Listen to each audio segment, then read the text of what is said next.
Bienvenue sur Fleur d'Avocat. Je suis Lila-Louise Maréchaux et dans ce podcast, je vais à la rencontre des avocats bien dans leur robe. Au passage, Fleur d'Avocat, c'est aussi une newsletter que j'envoie chaque dimanche matin. J'y raconte le développement de mes activités et j'y partage aussi de l'expertise, notamment en matière de communication et de marketing. Vous pouvez vous abonner depuis le site fleurdavocat.fr. Place à l'interview, je vous souhaite une bonne écoute. Bonjour Khalida Hassem. Bonjour. Merci d'être mon invitée sur Fleur d'Avocat. Merci à vous pour cette invitation. Alors racontez-moi Khalida, comment et pourquoi vous êtes devenue avocate ? Écoutez, en toute franchise, c'était pas du tout le métier que je voulais faire au début. Petite, je voulais être journaliste reporter. Ouais. Ça fait beaucoup rire les gens quand je le raconte et je vais le faire encore une fois. Toute ma primaire, je profitais des récréations avec mon bâton de colle et j'allais interviewer les gens dans la cour. Ce qui faisait beaucoup rire les instits et embêtait beaucoup mes camarades. Puis cette volonté de devenir journaliste n'est pas partie et j'avais la meilleure amie de ma mère qui était reporter et qui passait sa vie dans des pays un peu sensibles. Donc mes parents très très inquiets m'ont demandé un peu de renoncer à ce rêve. Ouais. Du coup, je me suis dit pourquoi pas le droit. Je suis originaire d'Avignon, je suis arrivée à Paris à 17 ans avec mon bac. Je suis rentrée à la fac et au début un peu par hasard, bien que je trouvais que le droit c'est quand même un peu la base de la société. Et puis je me suis passionnée pour le droit fiscal en deuxième année et alors, moi j'ai on va revenir sur cette histoire de passion du droit fiscal, mais avant ça, vous les interviewez sur quoi vos camarades dans la cour de récréation ? Surtout, je pouvais leur poser des questions. Comment ça se passe à la maison ? Est-ce que tu penses que tu es fait pour je sais pas quoi ? Enfin, tout et n'importe quoi. Et en fait, j'ai cette image vraiment. Je prenais tout le temps mon bâton de colle, et c'est très drôle parce que. Là, j'ai un souvenir qui me remonte comme ça en tête de quelqu'un qui m'avait dit « Oh non, pas elle !» Quand j'arrivais avec mon bâton de colle et j'étais tout le temps en basket. La relou. La relou, mais exactement, c'est ça, la relou. Et enfin, moi, j'adorais en fait. Et je faisais ça les 2 récrés par jour en fait. Je peux pas vous dire tous les jours parce que je m'en souviens pas. Ça fait quand même très très longtemps. Mais ouais, je le faisais très très souvent. Ok, et donc vous renoncez parce que les parents sont pas sécures sur cette histoire de grands reporters peut-être à l'étranger dans des pays sensibles. Vous vous êtes dit mais je veux pas forcément faire ce genre de journalisme, non. Non, pour moi c'était uniquement sur le terrain. Ok. J'envisageais pas le métier autrement. Ok. Donc ok. Et ça vous, je sais pas, ça a été fluide pour vous de renoncer à ça ? Oui, ouais, parce qu'en fait. Je sais pas. En fait, j'ai toujours voulu leur faire plaisir et pas causer de problèmes. Et donc du coup, quand ma mère un peu m'a dit oui, mais c'est difficile, t'auras pas de vie de famille, t'auras pas de, et puis c'est dangereux et moi je vais jamais dormir. Elle avait en fait sa meilleure amie et dont la fille était reporter et elle était tout le temps en Irak, enfin dans plein de pays un peu tendus.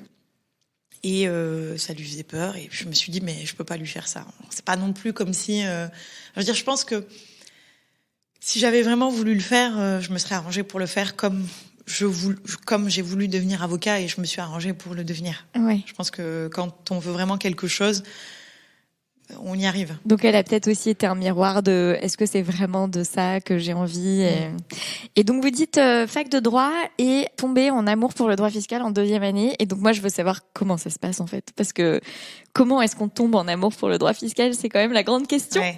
Non, mais c'est toujours très drôle quand je le dis. Pourquoi ? Parce qu'en fait le rapport est déséquilibré, je trouve. Un peu comme en matière pénale. En fait, c'était ça. C'était soit le pénal, soit le fiscal.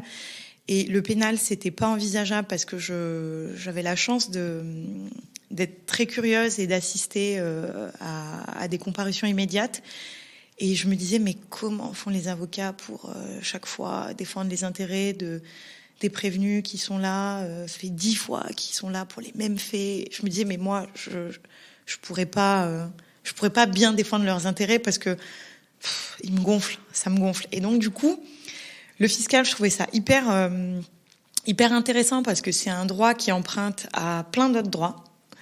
On a des notions de comptabilité, on a des maths, on a de la finance, on a du droit civil dedans. Donc, je trouvais ça hyper intéressant.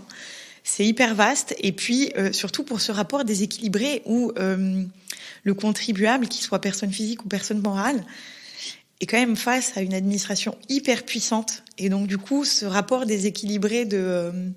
Moi, je fais exclusivement de la fiscalité des particuliers, mais je trouvais ça hyper intéressant d'accompagner, de défendre les intérêts d'une personne physique face à peut-être l'administration la plus puissante de l'État. C'est Delphine Galin que j'ai interviewée au début de l'année, et c'est aussi ça qui fait qu'elle avait eu un gros coup de cœur pour le droit fiscal, outre la technicité de la matière, mais c'est aussi ce déséquilibre et cette envie de venir rajouter d'équilibre dans cette relation et qui l'a attiré. Donc c'est amusant, cette redondance de sentiments pour le contribuable. Après, on a, comme dans tous les droits, je pense, on a des contribuables plus ou moins... je vais pas dire honnête, mais malhonnête. Et on n'est pas là pour... moi, à titre perso, après, je sais pas pour mes confrères et mes consoeurs, quand j'ai face à moi un contribuable particulièrement malhonnête, ce que je veux, c'est pas apporter de l'équilibre. Ce que je veux, c'est qu'ils comprennent la faute qu'il a commise et apporter, redistribuer un peu cet argent qu'il a économisé sur le dos du trésor, parce que il y a aussi ça fait partie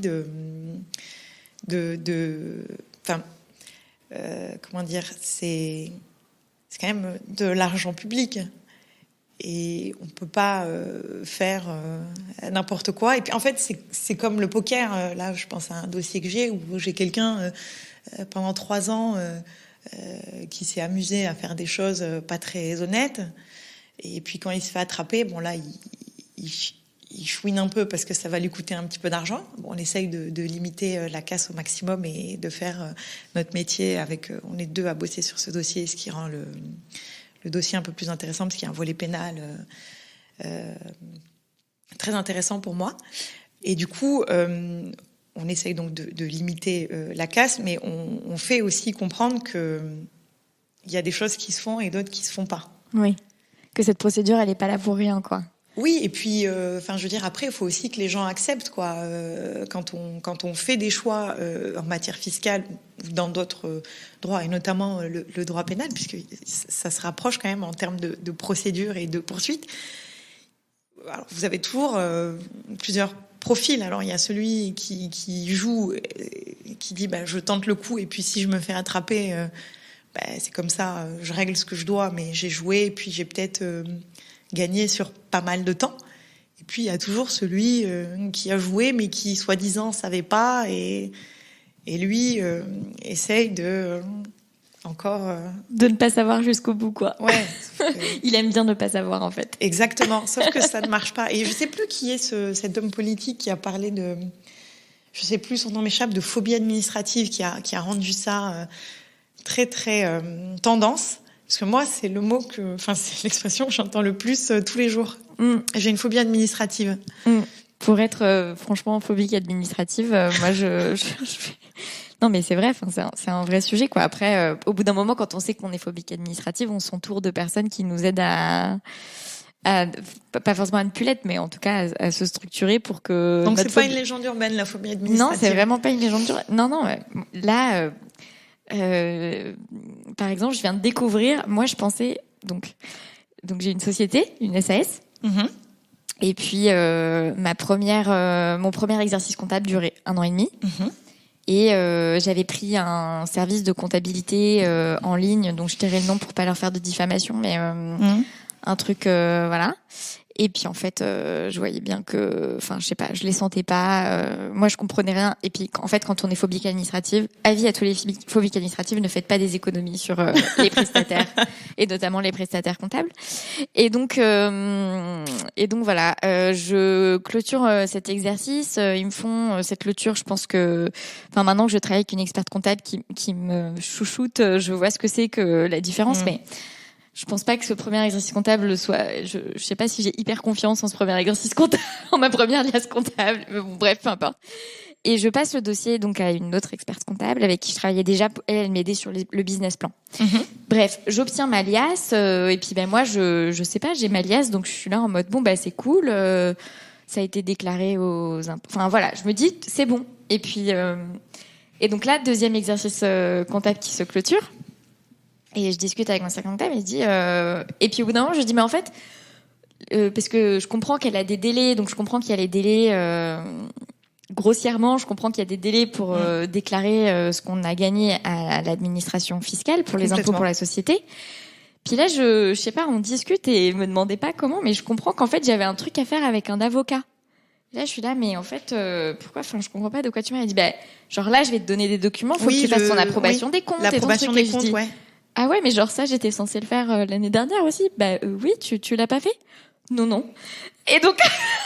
Ils vous l'ont pas, peut-être qu'ils vous l'ont fait automatiquement, non? Parce qu'il y a certains cabinets comptables qui s'en chargent. Ah je sais pas. Bon, du coup, là, j'ai appelé une avocate, j'ai dit, écoute, je crois qu'il faut que je fasse, du coup, mon approbation des comptes 2020. On va faire celle de 2020 aussi, du coup. C'est bien.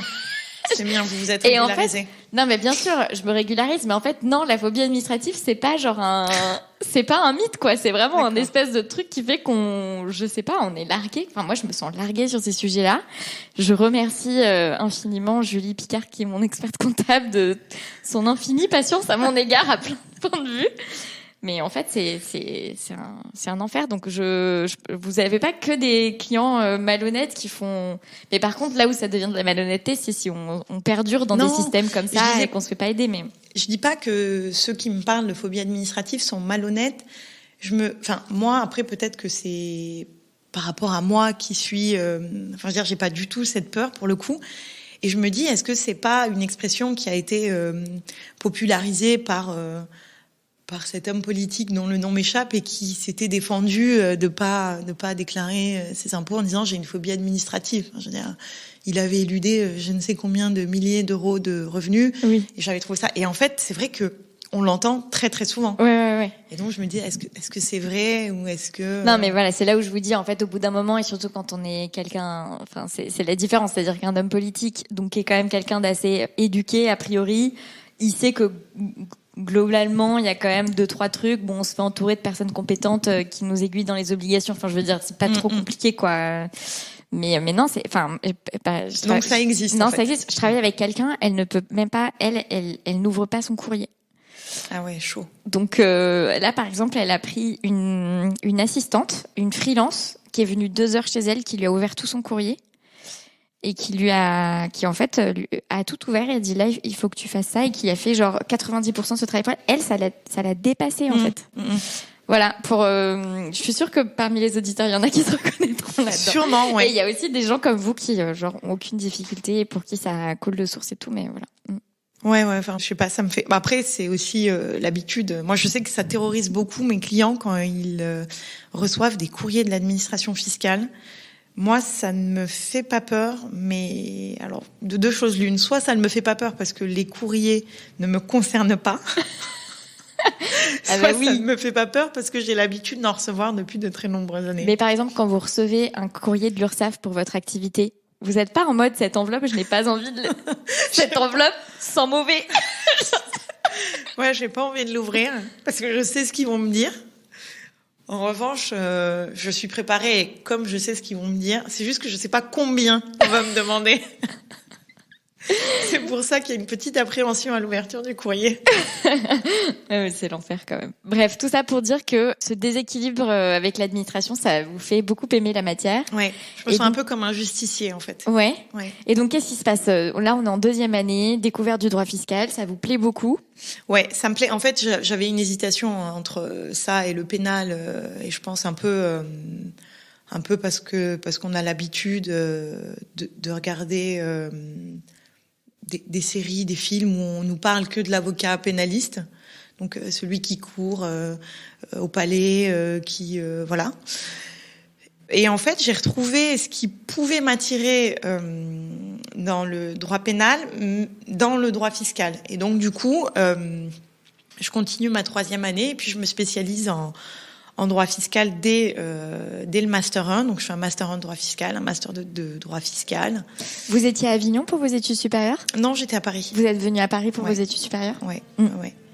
Ouais, non, j'avais... En fait, au début, je me disais que ça allait vite me gonfler, Paris. J'arrivais du sud de la France où tout est plus petit. Puis on a une mentalité qui est complètement différente, un mode de vie qui est totalement différent.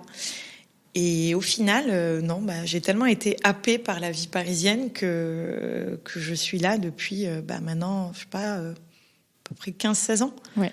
Voilà, donc bien installé. Bien installé, mon accent qui est presque parti. Voilà, et donc ma vie parisienne me plaît. Donc master, vous vous spécialisez à partir du master 1, master 1, master 2 droit fiscal. Mmh. Vous êtes devenue avocate, c'est venu tôt dans le parcours de droit, ou est-ce qu'il y a un moment où vous avez eu un déclic ? Qu'est-ce qui fait que avocate ? Non, c'est venu très tôt. Franchement, au même moment entre mon hésitation droit pénal, droit fiscal, puisque je me disais le droit pénal, je me verrais bien magistrat. Je trouvais ça, je trouvais ça assez sympa. Puis non, quand j'ai décidé de faire de la fiscalité, pour moi c'était une évidence de devenir avocat. J'ai passé le CRFPA une première fois, un peu par hasard. J'étais pas prête. Je l'ai fait dans le mood. Tout le monde à la sortie du master 2 s'était inscrit en prépa et je l'avais fait un peu comme ça. Et quand on travaille pas quelque chose, fort logiquement, on le réussit pas. Enfin, je veux dire, j'ai beaucoup été triste après cette première expérience. Et aujourd'hui, avec le recul, je me rends compte que c'était logique, quoi. Enfin, j'aurais été un escroc de l'avoir. Alors que j'avais pas bossé. Puis ensuite j'ai pris du temps pour le repasser, donc j'ai laissé passer 1 an et je me suis réinscrite en me disant on met les bouchées doubles. Même pas, parce que je savais qu'il fallait que je change et que je ne refasse pas les mêmes erreurs. Mais surtout je me disais c'est ta 2e cartouche, donc c'est un peu plus angoissant. Et puis j'avais tellement travaillé, mais vraiment, j'ai beaucoup travaillé. Donc cette année, entre votre premier échec à la sortie du Master 2 et le fait de le repasser, vous l'avez dédié principalement à le préparer ? Ouais. Je l'ai préparé, j'ai fait d'autres choses. J'ai un petit peu bossé dans le cabinet dans lequel ensuite j'ai été collaboratrice. Mm-hmm. Puis j'ai pris mon temps, j'ai fait des choses qui me plaisaient. Et puis je l'ai passé et je l'ai eu. Et puis après, les choses se sont faites assez vite finalement. Ce cabinet où vous aviez un peu travaillé déjà pendant cette année, comment est-ce que vous aviez déposé des candidatures ? Enfin, ça s'était fait comment ? Ouais, en fait, quand je faisais mon master 2, j'avais fait un stage là-bas. Ouais. Et du coup, ça s'était très bien passé. On est resté en lien pendant tout ce temps. Donc j'avais fait mon stage en 2008. Donc on est resté en lien et puis l'avocat en question, quand elle avait un accroissement d'activité, elle me sollicitait. Donc du coup, je l'aidais principalement pendant la période de déclaration d'impôt. Et puis voilà, quand je suis devenue avocat, j'ai fait mon stage final et puis j'ai été embauchée en collaboratrice après mon stage final et puis après Alors comment ça se passe justement ? Donc vous faites votre stage final et votre PPI, vous l'avez fait Je l'ai fait au tribunal administratif de Paris. Ouais. OK. Donc côté juridiction. Exactement, je voulais absolument voir comment travaille un magistrat administratif et ça a été une super expérience. J'ai adoré les magistrats avec lesquels j'ai travaillé. Ça m'a aussi beaucoup appris sur la manière dont rédigent les magistrats. Donc c'est hyper. C'était en section fiscale ? Exactement, ouais. Première chambre, première section. À l'époque, qui était dirigée par Paul Giraud, qui maintenant, je crois, est à la retraite. Et je travaillais avec Nadia Maric-Descoings. Mm-hmm. Ça a été une expérience hyper enrichissante et j'ai beaucoup appris. Et puis, ça me sert encore aujourd'hui dans mon exercice professionnel. Ah ouais. Qu'est-ce qui vous a servi justement ? Qu'est-ce qui vous sert encore aujourd'hui ? En fait, ça m'a permis de me mettre à la place d'un magistrat. Et le magistrat, en fait, il n'a pas qu'un seul dossier. il en a des tonnes qu'il doit inscrire au rôle et il faut que ça aille vite. Et donc du coup, bosser des dossiers de l'autre côté, ça m'a permis d'aller droit au but. Ça m'a permis de rédiger comme ils veulent qu'on rédige, abattre ça pendant 6 mois. Et c'est là où ça m'a fait gagner du temps, je pense, par rapport à peut-être d'autres personnes qui n'ont pas eu cette expérience en juridiction. Ouais. Et donc ce cabinet, vous vous y plaisez et vous vous y plaisez tellement que vous restez en fait. Vous restez quoi ? Vous restez comme collab ? Qu'est-ce qui vous attend ? Qu'est-ce qui fait que je sais pas ? Qu'est-ce qui vous a plu dans ce cabinet ? Alors à l'époque, on était nombreux. C'était un cabinet à taille humaine où je m'entendais très bien avec l'équipe en place. Et puis voilà, j'avais mes habitudes, je connaissais les clients, je m'entendais bien avec l'équipe. Et puis je suis restée. Et puis après, les choses se sont un peu mal passées et j'ai décidé de partir en 2019. Donc presque 10 ans plus tard. Ouais. Vous êtes resté presque 10 ans dans ce cabinet. Oui, mais pas avec ce statut d'avocat finalement, puisque j'ai commencé en 2008 en étant petite stagiaire. J'étais hyper jeune. J'avais pris beaucoup d'indépendance parce que je travaillais à l'époque pour un avocat qui voulait devenir producteur de cinéma et qui est devenu producteur de cinéma. Donc il m'a fait confiance et il m'a laissé travailler en indépendance et autonomie. Il venait contrôler ce que je faisais et moi j'aimais beaucoup ce mode de fonctionnement. Puis après il est parti et puis la personne avec laquelle, il y avait une autre avocate avec laquelle il travaillait. Je m'entendais bien avec elle et puis après ça a été, c'est elle qui m'a prise en collaboration. Donc la collaboration a duré mon stage final c'était en 2015. La collaboration a duré de 2016 à 2017. Puis après, j'ai été 1 an associée dans ce cabinet. Et puis, l'association s'est pas très bien passée. Et voilà, comme je vous disais, j'ai décidé de partir en février 2019 pour voler de mes propres ailes. C'est difficile d'évoluer de rentrer tout bébé et d'évoluer dans une structure, de faire évoluer sa posture, d'être perçu différemment. Et c'est là, je pense, où je pense que cette association était vouée à l'échec. Et je parlerai principalement de ce point-là. Il y en avait d'autres. J'ai pas envie de m'épancher là-dessus. J'ai jamais eu confiance en ma qualité d'associée de ce cabinet et le rapport était complètement déséquilibré en fait. Je me sentais pas légitime déjà de par la grande différence d'âge qui existait entre moi et celle qui était mon associée et puis le fait que j'étais passée j'étais stagiaire à la base puis collaboratrice puis associée. Ça pouvait pas fonctionner en fait. Aujourd'hui avec le recul, je me dis c'était pas possible. C'est eux qui ont voulu vous associer ? Oui. Ouais. Et vous savez ce qu'ils voyaient dans cette association, eux ? Alors, ce qui m'avait été dit à l'époque, c'était que, c'était pour me remercier pour mon travail. J'étais quand même, je me mets à fond dans tout ce que je fais.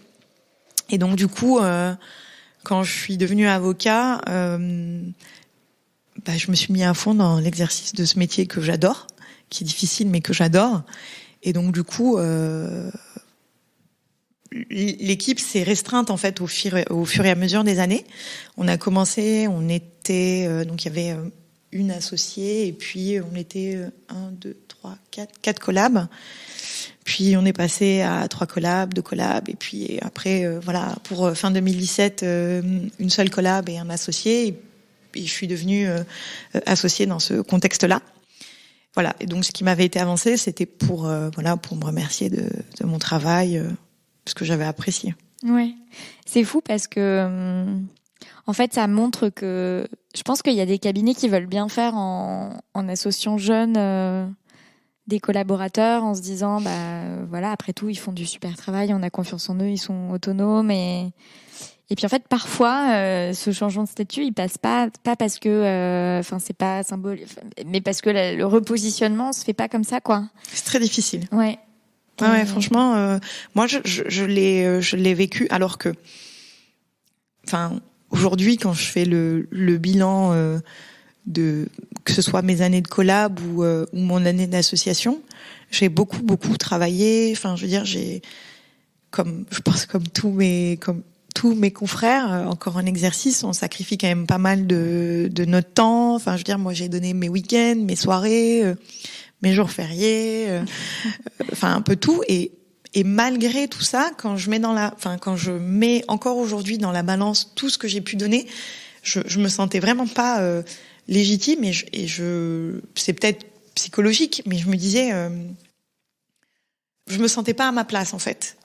Et ça a été très difficile. Et comme je vous dis, c'est hyper compliqué de penser encore ça aujourd'hui, alors que j'ai vraiment beaucoup donné. Ouais.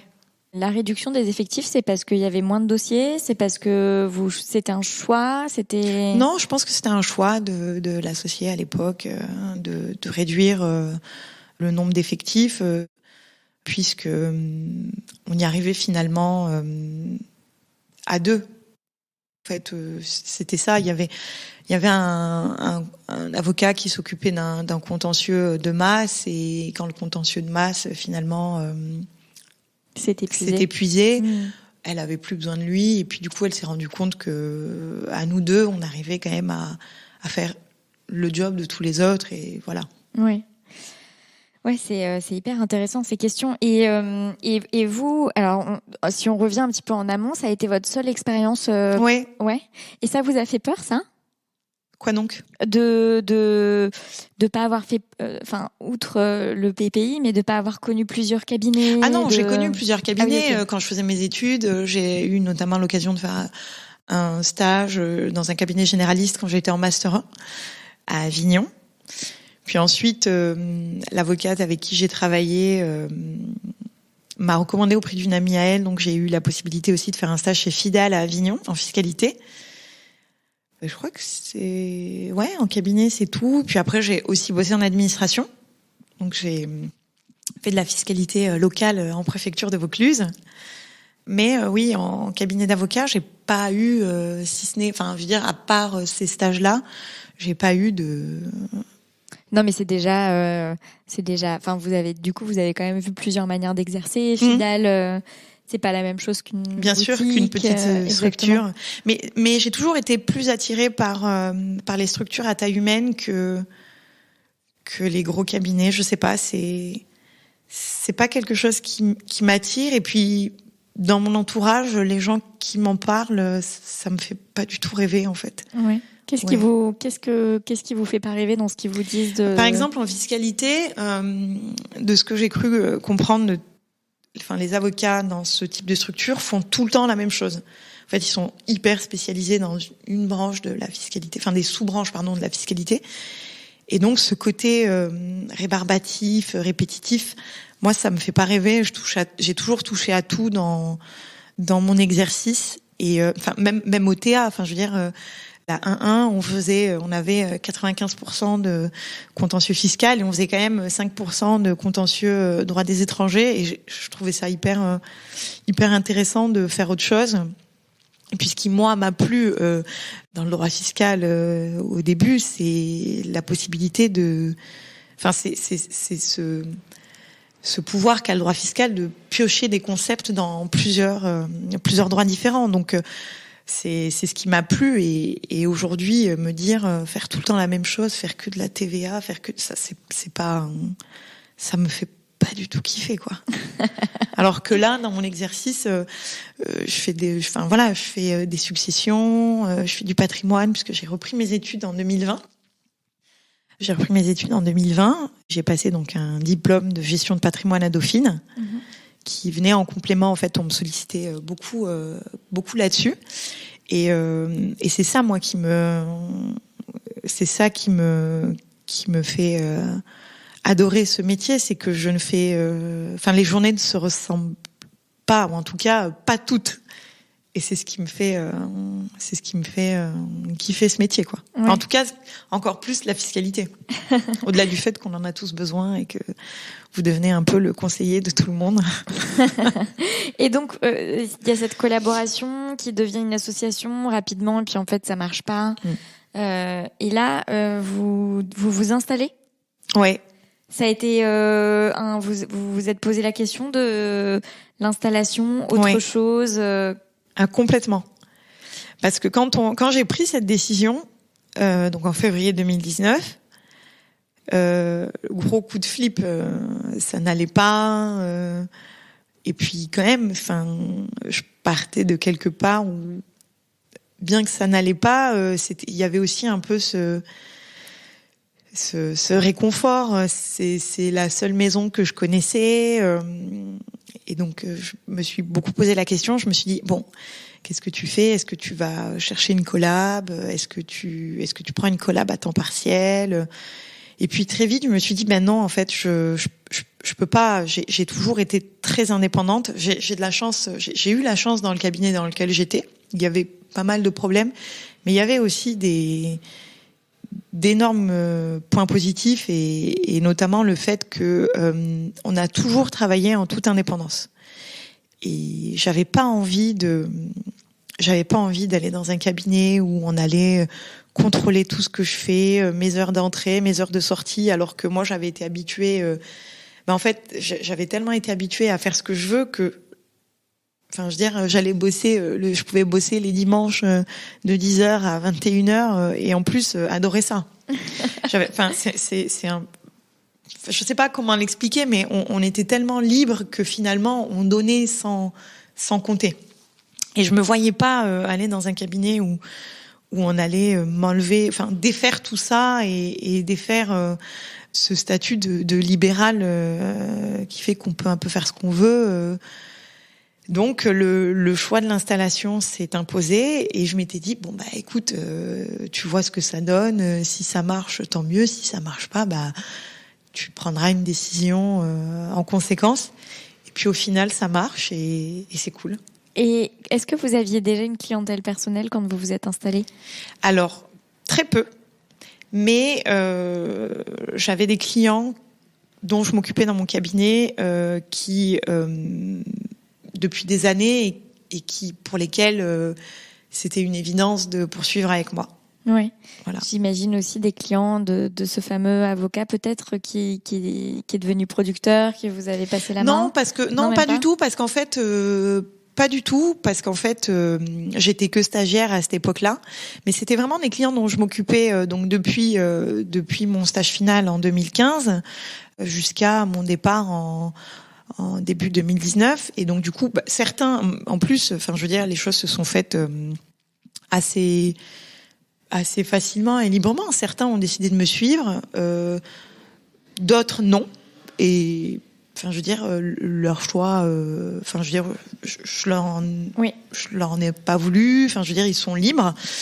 Mais ce qui est très drôle, c'est que j'ai des clients qui viennent me voir et qui avaient pour avocat donc ce producteur, cet avocat qui est devenu producteur. Et c'est trop drôle. 10 ans après, qui se souviennent de vous alors que vous n'étiez que stagiaire. Ou qui me disent, on a été un peu, on a été un peu orphelin du fait de son départ de la profession et c'est très drôle en fait, parce que comme on est quand même dans un milieu de niche où, voilà, comme je vous disais tout à l'heure, ma clientèle est principalement composée d'artistes. C'est une niche et puis tout le monde ils se parlent tous entre eux et c'est comme ça que je me suis un peu spécialisée là-dedans. Dans le cabinet dans lequel vous avez exercé avant de vous installer aussi, c'était principalement des artistes. Oui. Et vous, c'était le milieu de l'art, c'était un milieu qui vous attirait, ça a été une coïncidence Alors pas spécialement, ça a été une coïncidence parce que moi j'ai un parcours très très général, si ce n'est cette spécialisation très vite pour la fiscalité, mais j'ai pas fait de double cursus. Après le seul peut-être avantage, c'est que j'ai toujours aimé le cinéma et l'audiovisuel, et encore plus depuis que je travaille avec des professionnels de ce milieu-là. Ouais. Et donc quand vous vous installez, il y a une partie de cette clientèle qui vous suit, une autre qui vous a rejoint un peu plus tard. Et vous, comment vous vous y êtes prise en fait? Comment vous avez développé? Comment vous avez fait au moment de votre installation? Au moment de mon installation, pour préparer mon départ, j'ai été accompagnée par un avocat parce que je voulais faire les choses bien. Donc cet avocat m'a aidé à prévenir les gens de mon départ. Et donc et puis certains ont décidé de venir, d'autres non. Et puis après, sur le développement, c'est vrai que moi, je fais pas grand-chose. J'écris des articles sur le site du CNB, principalement à visée fiscale et patrimoniale. Et puis, finalement, ce sont mes clients qui sont mes meilleurs RP, quoi. Parce que, je veux dire, j'ai personne qui me contacte par hasard. Je suis toujours recommandée par quelqu'un, et quand on me contacte, c'est toujours pour me dire bonjour Khalida, je viens de la part de. C'est toujours comme ça. Ouais. Et alors, qu'est-ce qui fait qu'un artiste vient vous voir? La phobie administrative. La phobie administrative. Et puis la volonté de bien faire les choses, d'être accompagné, d'avoir pour leur contrat, généralement ils ont leurs agents qui font très bien le job, et puis en complément, pour leurs affaires administratives, fiscales, juridiques, ils font appel à un avocat, et c'est là que j'interviens. Ok. Et donc c'est quoi? Je sais que j'ai des actifs par l'art, par les revenus par l'art, je sais pas trop comment ça s'organise, je sais pas trop comment je suis censée remplir ma fiche de déclaration. Ouais. Et donc c'est là que on toque à votre porte. Et pour de l'optimisation aussi, comment je peux faire pour optimiser mes revenus. Raisonnablement mes revenus, bien déposer ma déclaration, j'ai des revenus locatifs, comment je les optimise, est-ce que vous avez des produits à me proposer, pas à me proposer, parce que moi vous n'êtes pas banquière. Oui, et puis je fais pas ça, je veux dire, je sais que peut-être d'autres confrères le font, mais moi je fais pas ça. Mais par exemple, typiquement, j'envisage d'acheter un appartement, quel est l'état de la législation, j'envisage d'acheter un appartement pour louer, quel est l'état de la législation, et comment j'optimise au mieux ces revenus-là pour payer le moins d'impôts. Ok. Voilà. Ok, et à partir de là, du coup, ça devient, et c'est là où vous dites que vous avez ressenti de plus en plus de demandes d'un point de vue gestion de patrimoine, finalement, qui fait que vous avez repris vos études. Parce qu'en fait, j'étais sur un dossier pour un client où il m'a demandé de monter une stratégie patrimoniale. Et j'ai fait ça avec un notaire, parce que je me sentais un peu, j'avais des vagues connaissances, vagues connaissances, et puis j'avais des lacunes dans certains domaines que je n'avais pas du tout couvert pendant ma scolarité. Ouais. Et donc du coup, je me suis dit pourquoi pas poursuivre, et pour répondre au mieux aux attentes de mes clients, parce que ça va un peu de pair la fiscalité, surtout la fiscalité patrimoniale et la volonté de transmission.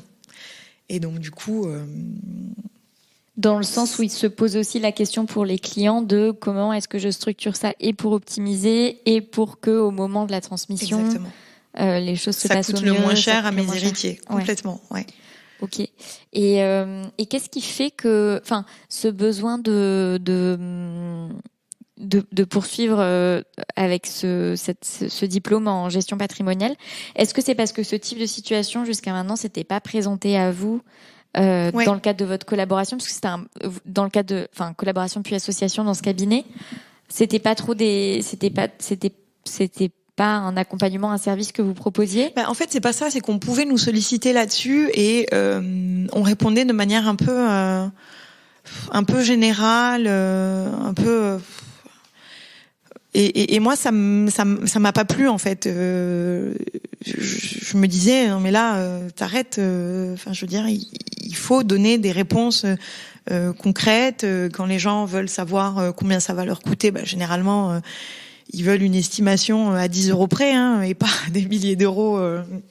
Et puis voilà, moi, j'adore apprendre. Et puis je me disais. Il faut être précis en fait dans ce qu'on avance, dans les conseils juridiques qu'on donne, et ça s'est imposé à moi. Donc il fallait.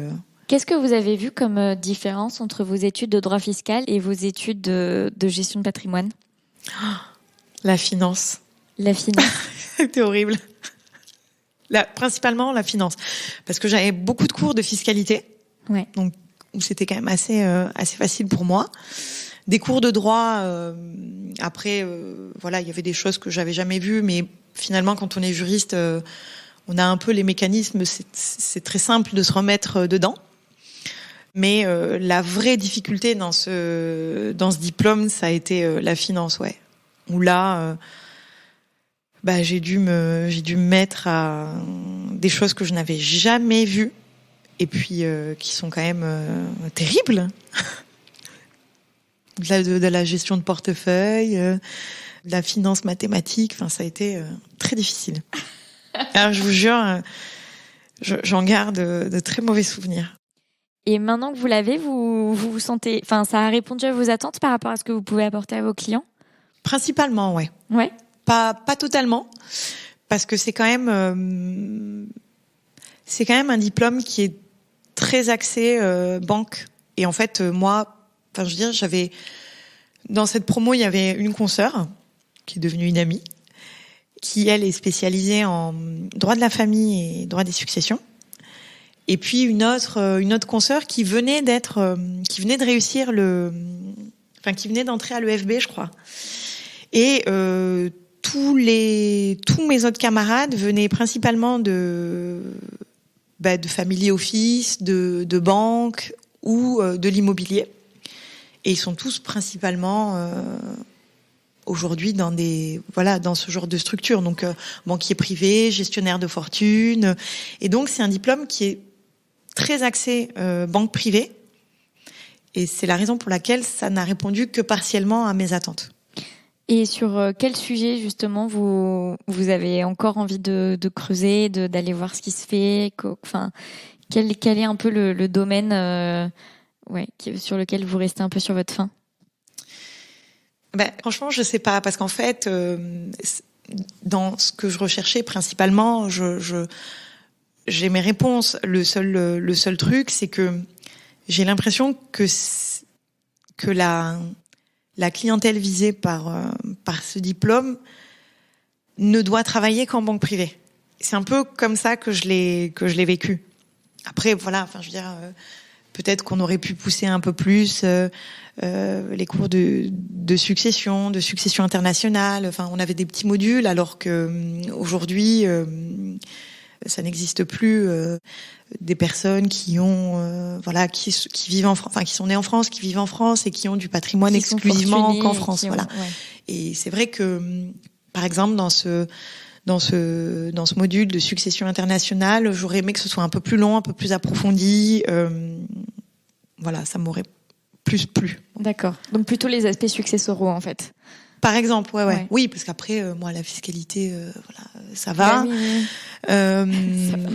Oui, enfin, je veux dire. Non, mais bien sûr. Je dis ça vraiment en toute modestie. Voilà, c'est des choses que j'ai apprises et puis des choses que je fais tous les jours. Donc, j'ai pas appris grand-chose, si ce n'est peut-être des choses qu'on apprend à des étudiants parce qu'il y a des petites règles fiscales. Mais moi, j'ai plein de logiciels qui font ça de manière automatique. J'ai pas besoin d'apprendre que chaque année, la demi-part pour un enfant, elle est plafonnée à machin, ça se fait automatiquement. Voilà, c'est ce qu'on vous apprenez. Et puis voilà, peut-être que j'aurais vraiment aimé, je sais pas, plus de cours de droit de la famille, de régimes matrimoniaux, de succession. Ça, on a survolé et c'est dommage.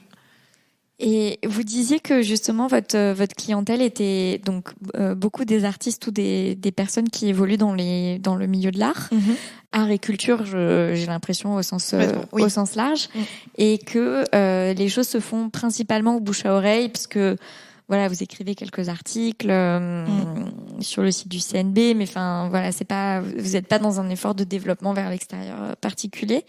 Aujourd'hui, vous exercez seul. C'est un fonctionnement qui vous plaît ?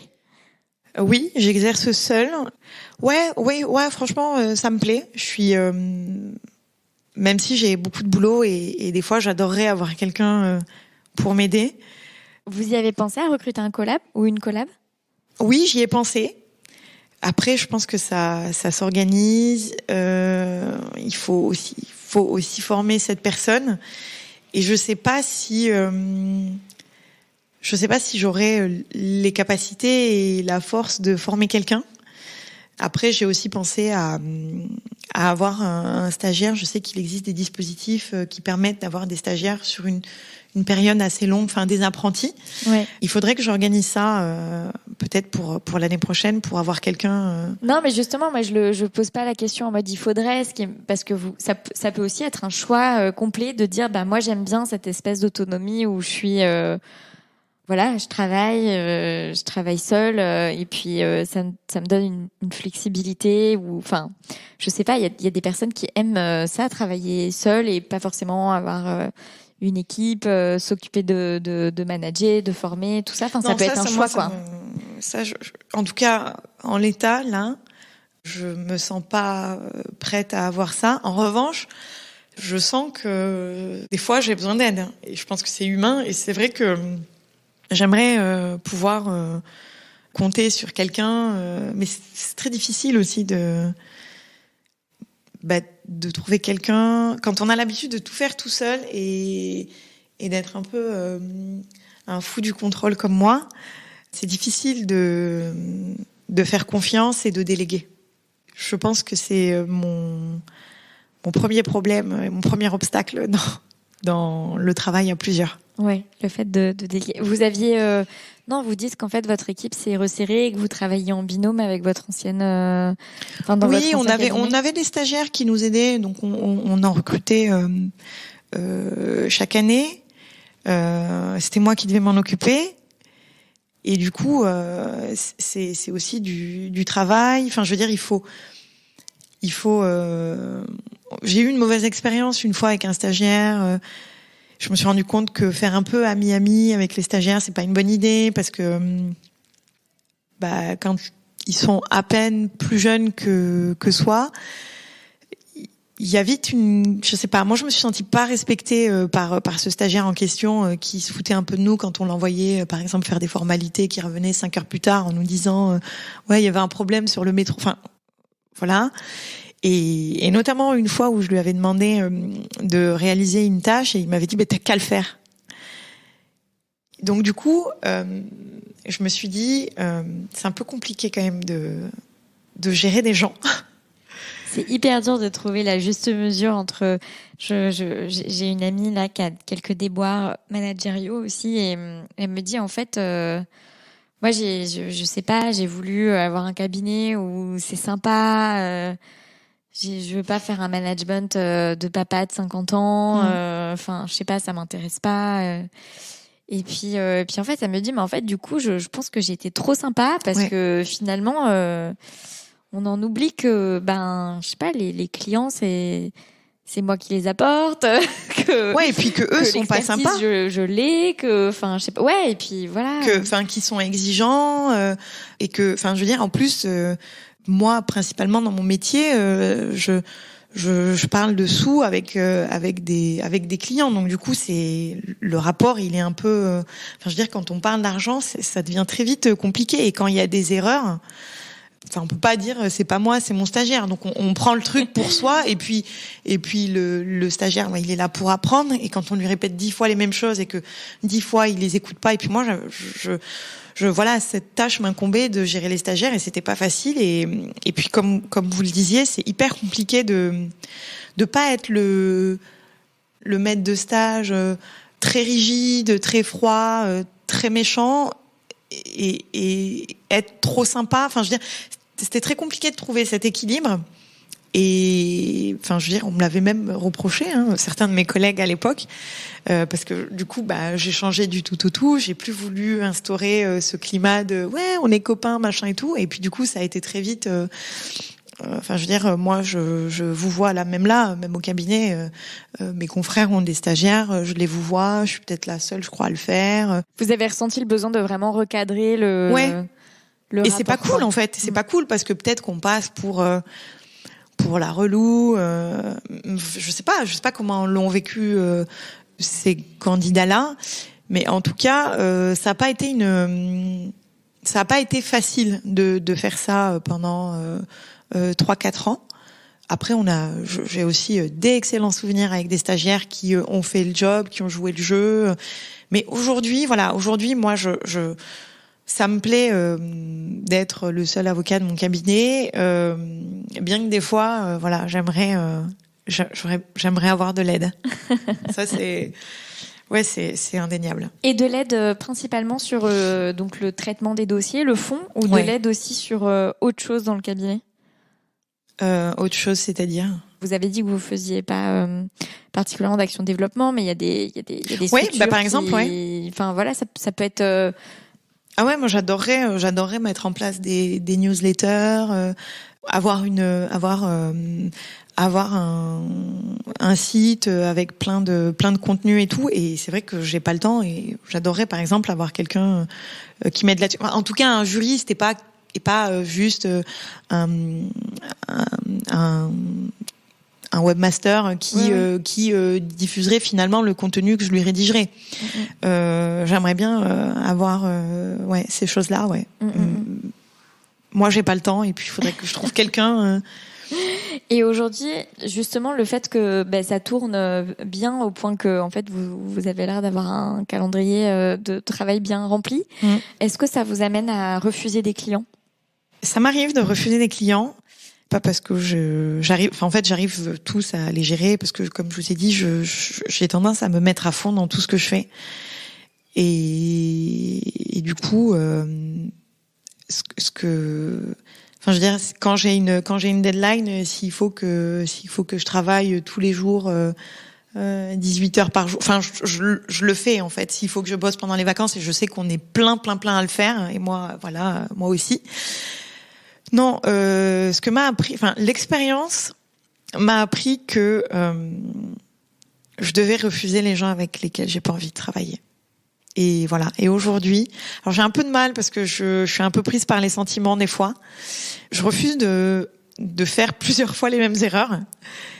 Et voilà. Si aujourd'hui je refuse des clients, c'est principalement parce que je veux pas travailler avec eux. Et je veux pas travailler parce que j'estime que je suis pas respectée, que la personne joue pas le jeu, voilà.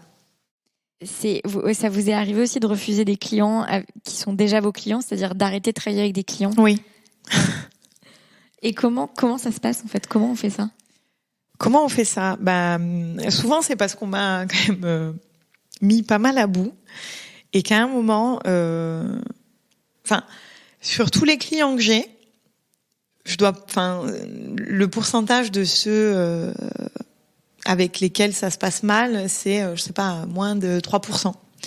Et je me suis rendu compte que je passais tellement d'énergie sur ce petit chiffre et que ça n'en valait pas la peine. Des gens qui vous traitent pas bien, en fait, et qui vous payent pas. Moi, je me suis sentie hyper humiliée à demander plusieurs fois le paiement de certaines factures. Je le vis hyper mal. Et je me suis rendu compte que j'avais tellement plus de clients avec lesquels ça se passait tellement bien qu'il fallait que finalement je concentre mon énergie sur ces gens-là qui jouent le jeu, qui respectent, qui sont hyper sympas, respectueux, c'est un vrai travail de collaboration. On est sur un système, moi je fais principalement peut-être que 50% de mon métier c'est de faire les campagnes comme plein de cabinets fiscalistes, les campagnes de déclaration. Et on est sur un système déclaratif et ces gens-là jouent le jeu, me donnent tout ce qu'ils doivent me donner dans les délais impartis pour que je puisse faire correctement mon travail, pour qu'ils puissent le valider. C'est un vrai travail de collaboration, alors que les autres vous calculent pas. Je me suis rendu compte qu'il y avait des gens qui me calculaient le jour où le service fermait à minuit, et donc en fait je me retrouvais à faire des nocturnes parce que je voulais absolument bien faire mon job, leur soumettre en amont, parce que voilà.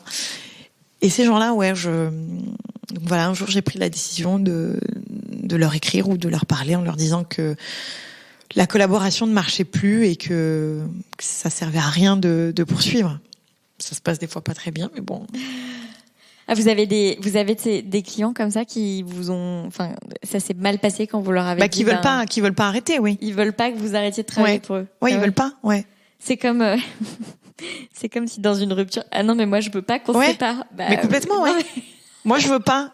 Bah oui, mais enfin, je veux dire, c'est pas unilatéral. Enfin, je veux dire, en plus, je trouve que quand on est avocat, on n'a pas beaucoup de liberté, et la liberté de choisir quand même avec qui on travaille. Pour moi, c'est limite mon seul droit qui m'est incontestable, quoi. Enfin, je veux dire, j'ai pas envie de, franchement, les gens pas cool, les relous et tout, j'ai plus envie. Qu'est-ce qui fait que vous trouvez que comme avocat, vous n'avez pas beaucoup de liberté? Alors, c'est une excellente question. On est quand même hyper. On a cette déontologie qui nous protège et qui des fois peut nous jouer des tours, notamment vis-à-vis des clients, où voilà, moi j'ai plein de confrères amis qui ont eu des dossiers où ils ont tout donné. Le résultat ne satisfait pas le client, pour une raison obscure, tente à tout prix d'engager la responsabilité. Et en fait, on se dit, moi, c'est ce que je me dis, mais si ça devait m'arriver, je donne tout. Après, il y a un aléa qui existe, et en plus, je peux me retrouver avec ce stress quand même qui, c'est pas agréable, je pense, à vivre. Et voilà. Et je trouve qu'on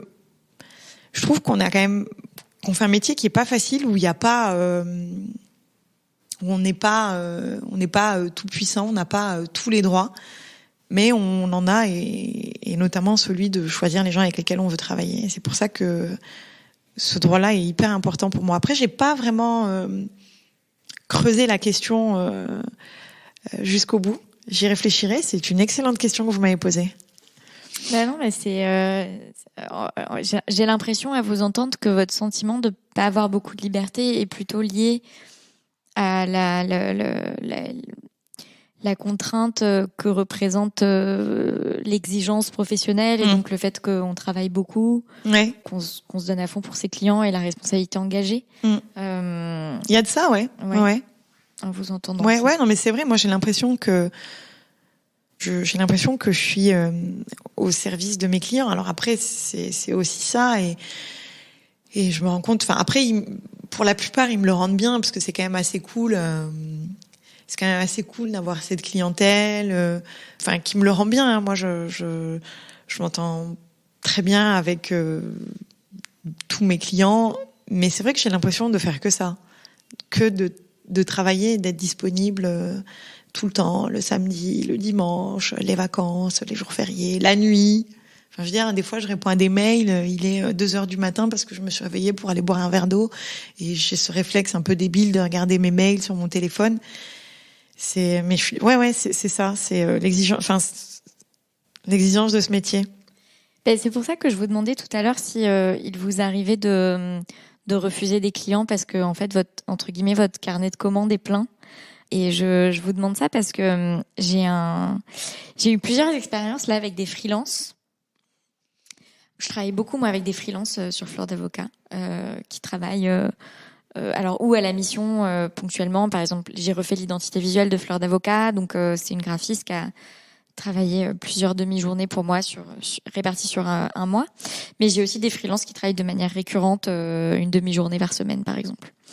Et en fait, dans les deux cas, j'ai l'impression que dans ces métiers, ils ont une espèce de facilité, je sais pas comment vous dire, mais à dire, en fait, là, mes prochaines dispos, c'est dans un mois. Là, j'ai des jours de dispo, mais sinon c'est dans un mois parce que là, toutes mes demi-journées sont dédiées, quoi, à des projets spécifiques ou pour des clients spécifiques, pour ceux qui fonctionnent. Ça m'a mis une grosse claque parce qu'en fait, je me suis rendu compte que, comme avocate, je n'ai jamais vu de cabinet, enfin, les équipes dans lesquelles j'ai travaillé, jamais s'est posé la question de ne pas prendre un dossier parce qu'en fait, on est full là. Genre nos journées là, si on prend une journée qui va de 9h à 18h, globalement notre carnet de commandes est plein et donc non merci, au revoir quoi. Enfin, et vous pouvez aller voir quelqu'un d'autre ou sinon votre contrat, je veux bien m'en occuper, mais ce sera dans 2 semaines. Et ça m'a mis une grosse claque en me disant, en fait, il y a des gens sur cette planète qui fonctionnent comme ça. C'est-à-dire qu'ils ont une espèce de... Ils savent que globalement, par mois, ils cherchent à avoir X clients. Je sais pas, par exemple, une personne que je suis sur LinkedIn, elle a 6 clients par mois dans ce qu'elle fait, sur une certaine offre. Et quand elle arrête de travailler avec un de ses clients, elle ouvre les vannes pour un nouveau client. Mais en fait, il n'y a pas cette espèce de côté où en fait on absorbe ce qui vient, quoi. Et on se débrouille pour absorber ce qui vient. C'est genre l'offre est déterminée par le prestataire et pas par les clients. Vous voyez ? Oui. Voilà. Et du coup, depuis que j'ai ça en tête, en tout cas, moi, ça me reconfigure vachement de choses dans ma tête. J'applique pas du tout ça avec Fleur d'avocat. Je suis la pire parce que moi dès que j'enlève un truc quand j'enlève une brique c'est pour rajouter une brique qui est encore plus grosse donc en fait matériellement ça ne peut pas rentrer mais c'est encore un autre sujet en fait pour les personnes qui travaillent comme ça de manière indépendante et qui se sont pas encore structurées avec une capacité de délégation parce que quelqu'un d'autre qui produit avec elles.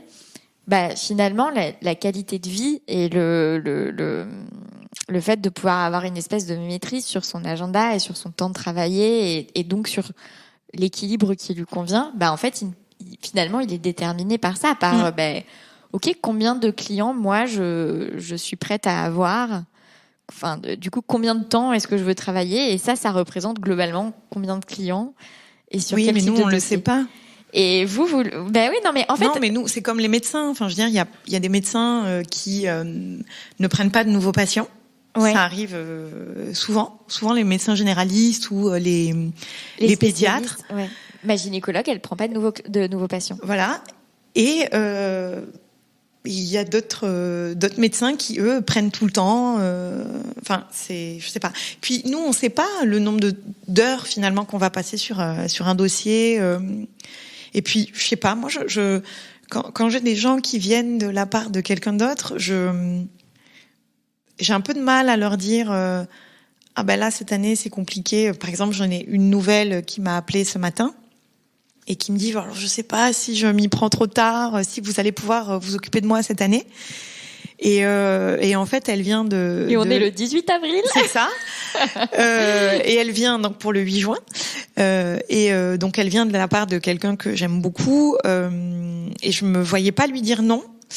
Voilà, comme je vous disais, la seule chose que je fais, c'est que... Et là, je pense à quelqu'un qui m'avait été envoyé par une cliente que j'apprécie beaucoup, qui est hyper réglo et tout. Ça s'est pas fait la première année avec ce charmant monsieur. Du coup, ça a été une leçon parce que j'ai quand même passé beaucoup de temps sur son dossier et puis au final, ça l'arrangeait pas, il y gagnait pas autant que ça, donc je me suis dit ouais. Et en fait, ça fait 2 ans qu'il essaye de revenir et je lui dis non.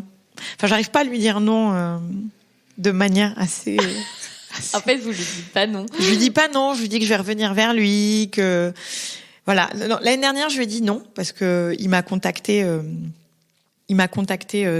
très tard et pour le coup je voulais pas.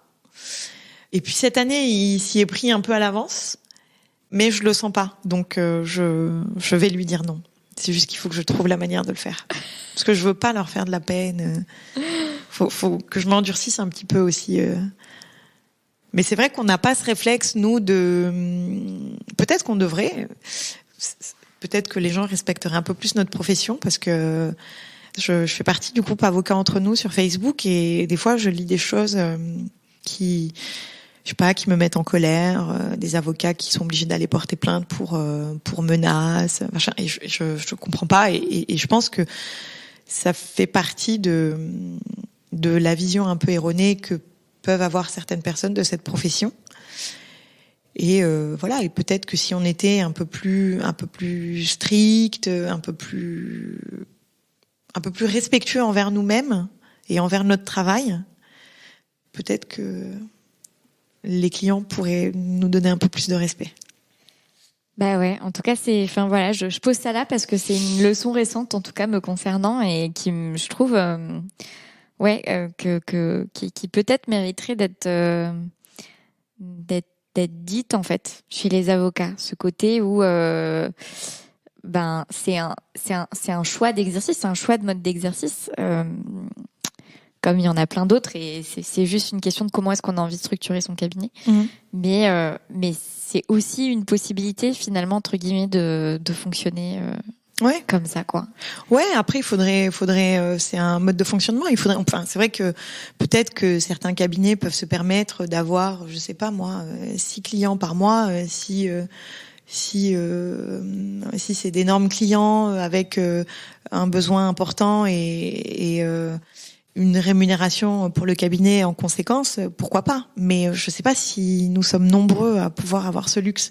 Oui, non, mais là, je vous dis 6, c'est son activité à elle, par rapport à ce qu'elle vend, elle, qui fait que c'est à ajuster en fonction de la matière, parce que, enfin, c'est pas toutes les matières. Non, mais c'est envisageable. Hein. Ouais. Regardez dans Le Parrain, moi qui est mon film préféré. Tom Hagen et l'avocat, et il le dit dans une des scènes, mon cabinet a un client principal, et c'est la famille Corleone. Alors pour d'autres choses c'est pas très légal, mais en tout cas ça fonctionne. Oui. C'était ma petite parenthèse culture. Je vais en rajouter une. Il y a aussi Ellen Pierce dans The Ozark, qui est donc l'avocate du dirigeant du cartel Navarro. Bah, vous voyez. Et voilà. Peut-être que ça se fait beaucoup chez les Américains et qu'il faudrait qu'on apporte le concept en France. Non, mais en client unique, je pense que vraiment ça va pas du tout. Mais cela dit, moi j'ai travaillé pour une équipe qui avait quasiment un client unique, mais non, mais voilà. En tout cas, c'était juste comme ça, mettre sur la table cette réflexion que moi je me suis prise en pleine face. Et donc, vous dites que ça prend beaucoup de place, que vous travaillez beaucoup, que parfois à 2h du matin, en allant chercher un verre d'eau, vous vous retrouvez à répondre à un email. Ouais, parce que c'est mon problème à moi. Il me force pas à le faire. Vous le vivez comment, ça, justement? Le fait d'être...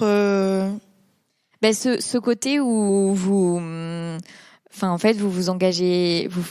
je sais plus quelle a été votre expression exacte, mais quand je fais quelque chose, je le fais à fond. Ouais, toujours. Et donc, les conséquences de ça, les effets dérivés de ça, c'est que...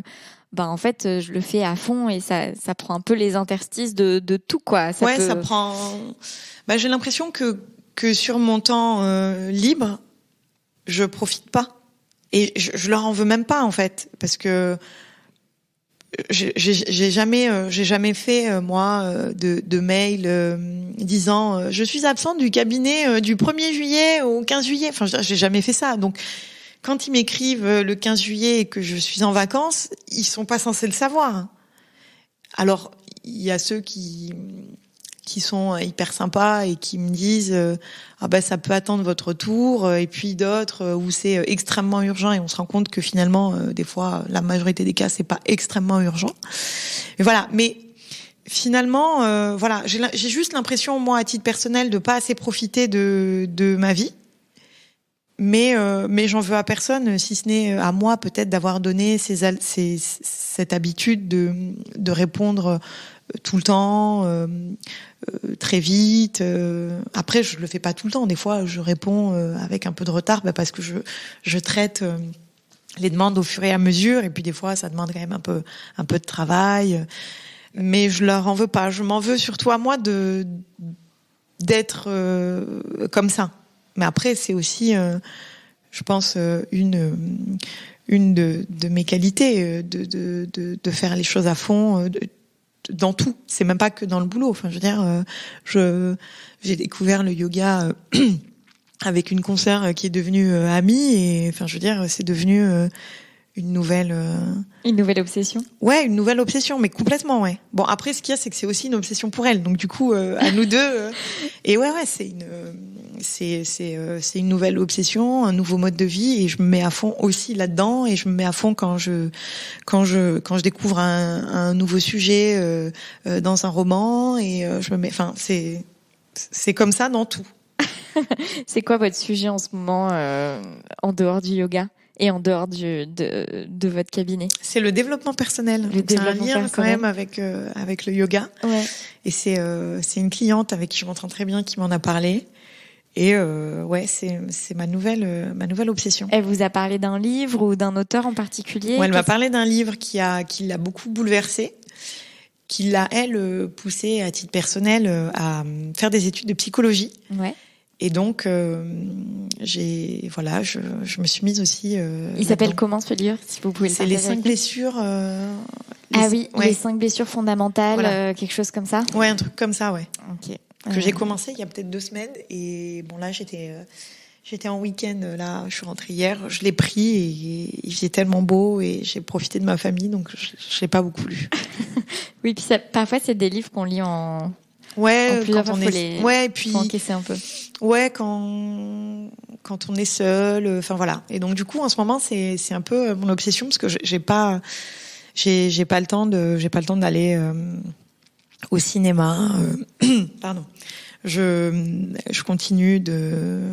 C'est un comble quand on a un cabinet localisé à Odéon. Complètement. Mais pour le coup, j'ai 0 excuse parce qu'en fait, je me dis sur une journée de 24 heures, je pourrais prendre 1h30 ou 2 heures pour moi et descendre au MK2 ou à UGC voir un film et je le fais pas. Et en fait, depuis que je suis ici, je n'ai jamais été au cinéma en bas. Jamais. Enfin, c'est dingue. Est-ce que vous avez au moins trouvé une salle de yoga?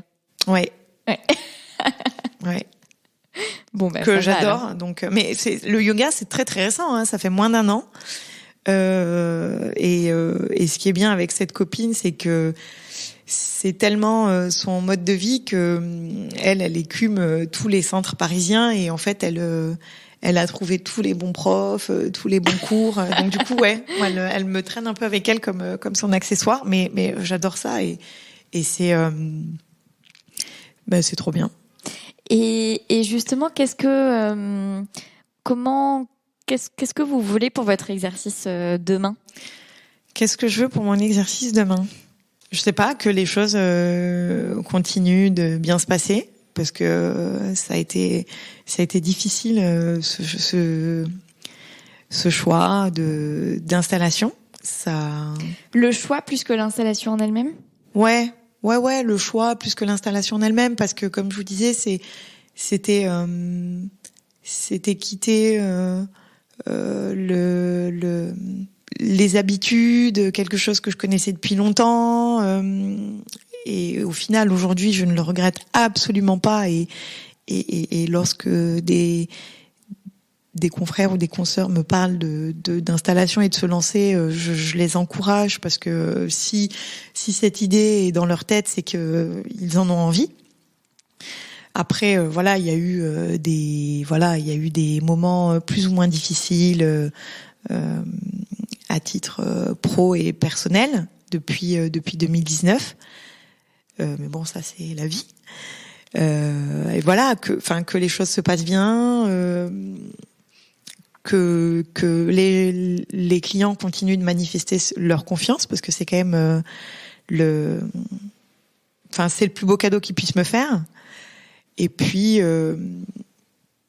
que tout se passe aussi bien avec tous mes collègues ici que j'adore. Et puis voilà, que la culture continue, qu'on n'ait plus de confinement, qu'on n'ait plus de Covid, que la vie reprenne en fait. Et puis voilà, et puis que l'activité continue de marcher, d'accroître. Enfin, des choses positives, quoi. Quelle est votre dernière joie? Ma dernière joie, ça a été de passer le week-end avec mes neveux que j'avais pas vus depuis longtemps, qui sont à Avignon et que j'adore et qui nous rappellent qui me rappellent moi à titre personnel que y a pas que le boulot et qu'il faut aussi des fois sans culpabiliser se mettre en off et profiter de ces moments-là. Parce qu'on a beau se dire que la vie est courte, ça peut paraître très terre à terre ce que je dis, mais j'en ai fait malheureusement l'expérience il y a peu. On a tendance à croire que ça nous arrive pas, que les gens sont éternels, et pas du tout. Pas du tout. Et du coup, voilà, il faut des fois se mettre en off et profiter de ces choses les plus simples. Et qu'est-ce que vous portez sous votre robe ? Qu'est-ce que je porte